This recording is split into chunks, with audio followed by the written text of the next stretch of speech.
सुप्रभातम बच्चों, आज अपन अपने बीए पार्ट सेकंड लघु सिद्धांत कौमुदी की जो राम शब्द की रूप सिद्धि चल रही है उसकी तृतीया विभक्ति और आगे की विभक्तियों के अध्ययन के लिए कुछ आवश्यक सूत्रों का अध्ययन करते हैं। हमारा अगला सूत्र है टा नसी नशा मिनात्स्याः। अब हमें पता है टा नसी नस ये कहाँ होते हैं। तृतीया विभक्ति एक वचन में प्रत्यय होता है टा, पंचमी विभक्ति एक वचन में होता है नसी और षष्ठी विभक्ति एक वचन में होता है नस। तो टा नसी नसा मिनात्स्याः का अभिप्राय अदंत अंग से परे, अदंत का मतलब ए हो जिसके अंत में, जैसे राम, ज्ञान, सर्व आदि शब्द। तो अदंत अंग से परे टा नस नस, तृतीया एक वचन, पंचमी एक वचन और षष्ठी विभक्ति एक वचन के स्थान पर क्रमशः इन आत शह, इन आत और श आदेश होते हैं। कहने का अभिप्राय टा के स्थान पर इन, नसी के स्थान पर आत और नस के स्थान पर श आदेश होता है। तो सूत्र हुआ टा नसी नसा मिनात्स्याः। अगला सूत्र है सुपी च। इसका अभिप्राय ययादि, यय एक प्रत्याहार है और यय प्रत्याहार में कौन से वर्ण होते हैं? 11 वर्ण होते हैं।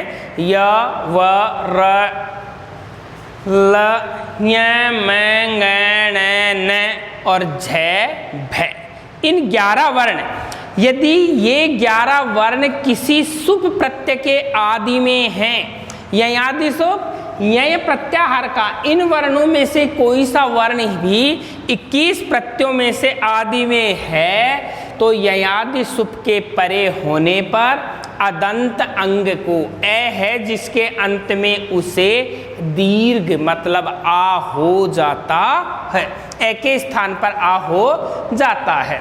तृतीया, चतुर्थी और पंचमी विभक्ति का जब द्विवचन का रूप बनाएंगे तो भ्याम जो जुड़ेगा उससे पहले अदंत की जगह आ हो जाएगा। अगला सूत्र है अतो भिस ऐस। अतो भिस ऐस, अदंत अंग से परे, अदंत अंग से परे भिस के स्थान पर ऐस आदेश हो। भिस तृतीया विभक्ति का बहुवचन। तो अदंत अंग के परे यदि भिस है तो इस भिस के स्थान पर क्या हो जाएगा? ऐस हो जाएगा।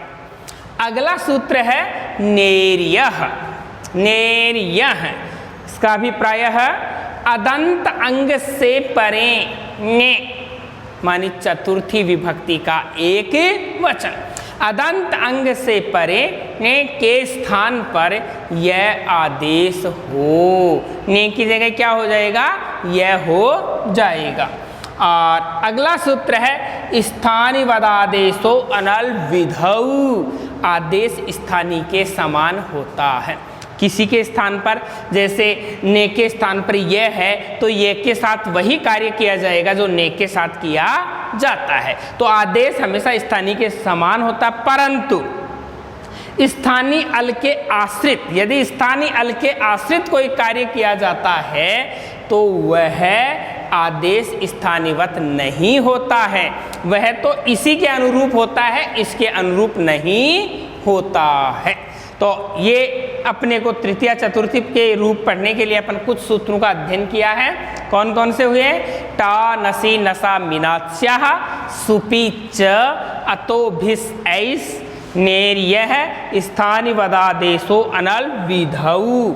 अब इन सूत्रों के अतिरिक्त अपन किस प्रकार से रूप सिद्ध होते हैं इनके बारे में चर्चा करते हैं। आज अपन तृतीया विभक्ति का एक वचन, तृतीया विभक्ति एक वचन में क्या शब्द बनता है? रामेण।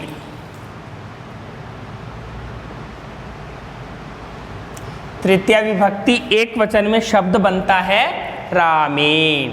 इसे देखते ही हम समझ जाएंगे राम शब्द तृतीया विभक्ति का एक वचन है। सबसे पहले हम कौन सा सूत्र लगाएंगे? नंबर 1, अर्थवद धातुर प्रत्यय प्रातिपदिकम। अर्थवद धातुर प्रत्यय प्रातिपदिकम। अर्थवद धातुर प्रत्यय प्रातिपदिकम, इस सूत्र से। और दूसरा कृतद्धित समासाश्च। कृतद्धित समासाश्च। कृतद्धित समासाश्च, इन दोनों सूत्रों से राम शब्द की क्या हुई? प्रातिपदिक संज्ञा हुई। राम धन प्रातिपदिक। अब प्रातिपदिक संज्ञा करने के पश्चात हमें इनके साथ में सूत्र विधि करनी है, तो हम अगला सूत्र लगाएंगे, ञाप प्रातिपदिकात् प्रत्यय परश्च। 3 बातें इस सूत्र में निहित हैं। ञाप, ञंत, आबंत और प्रातिपदिक से हों। क्या हो? प्रत्यय हों। कौन से? सुअवजसाड़ी सुबंत हों। कहाँ हों? परश्च, बाद में हों। न्याप प्रातिपदिक से परे हों, प्रत्यय हों, तो इनमें क्या कर देंगे अपन? राम शब्द में सुप प्रत्यय कर देंगे। राम शब्द में सुप प्रत्यय कर देंगे। और सुप प्रत्यय करने का परिणाम क्या होगा? स्वौ जस मौ षष्ठाभ्याम भिस। इस सूत्र से राम शब्द को कौन सी विभक्ति करेंगे? राम शब्द को हम तृतीया विभक्ति कर देंगे। इसके बाद में हम अगला सूत्र लगाएंगे, सुपह। सुपह सूत्र से राम शब्द में तृतीया विभक्ति का कौन सा वचन हो गया? राम शब्द तृतीया विभक्ति का एक वचन। राम शब्द तृतीया विभक्ति एक वचन। और एक वचन के लिए प्रत्यय लाने के लिए हम सूत्र लगाएंगे, द्वयेकयोर द्विवचनैक वचने। द्वयेकयोर द्विवचनैक वचने। इस सूत्र से राम शब्द तृतीया विभक्ति एक वचन का प्रत्यय कौन सा लगाएंगे? टा। राम शब्द तृतीया विभक्ति एक वचन का प्रत्यय लग गया, टा। अब इस टा के लिए अपन ने अभी एक सूत्र पढ़ा था, टा नसी नशा मीनाक्षः। टा नसी नशा मीनाक्षः। इस सूत्र से टा के स्थान पर क्या कर दोगे? इन। टा के स्थान पर इन, तो स्थिति आपकी क्या हो जाएगी? राम धन इन। अब संधि का नियम लागू हो रहा है। इधर ए है और इधर ई है। कौन सी संधि बनती है? गुण संधि बनती है। तो हम अगला सूत्र लगाते हैं, आद गुण है। आद गुण है। इस सूत्र से आद गुण है। इस सूत्र से अ प्लस ई बराबर क्या होता है? ए। अ प्लस ई बराबर ए। स्थिति क्या बन गई? राम में से ए निकल गया, इधर बन गया ए और इधर न। राम ए न। अब अज्झिनम परेण संयोज्यम। इस सूत्र से अपन इनको संयुक्त करते हैं, अज्झिनम परेण संयोज्यम। इस सूत्र से इनको मिला देते हैं, संयुक्त करते हैं, तब स्थिति बनती है रामेण। लेकिन हमें सिद्ध करना है रामेण, और रामेण सिद्ध करने के लिए एक अंतिम सूत्र हम लगाते हैं, अट कु फांग नुम व्यवाये अपि। अट कु फांग नुम व्यवाये अपि। इस सूत्र से न के स्थान पर क्या हो जाएगा, अणय, न के स्थान पर अणय हो जाएगा। और स्थिति रामेण इति रूप सिद्धम,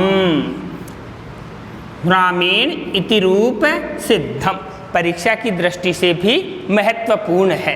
तो एक बार हम इसका ध्यान रखेंगे। रामेण देखते ही हम समझ जाएंगे राम शब्द तृतीया विभक्ति का एक वचन है। और सबसे पहले अर्थवद धातुर प्रत्यय प्रातिपदिकम से राम शब्द की प्रातिपदिक संज्ञा और कृत तद्धित समासाश्च, इन दोनों सूत्रों से ही राम शब्द की प्रातिपदिक संज्ञा।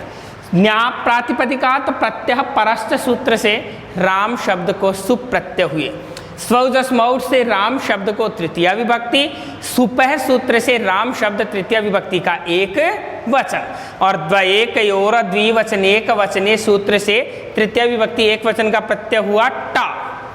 अब अभी हमने सूत्र पढ़ा टा नसी नसा मिनात्शाह, इस सूत्र से टा के स्थान पर इन गुण संधि का नियम लागू हुआ। तो आद गुण सूत्र से अ प्लस ई बराबर ए, तो राम ए निकल गया, ए न। अज्जिनम परेण संयोजम से संयुक्त करने पर रामेण। फिर अटकू वांग नुम व्यवाये अपि सूत्र से न के स्थान पर अणय हुआ और रामेण इति रूप सिद्ध हुआ। अब इसके पश्चात हमारा अगला रूप आएगा रामाभ्याम, रामाभ्याम। उसका अध्ययन अपन अगले वीडियो में करेंगे। तब तक के लिए धन्यवाद।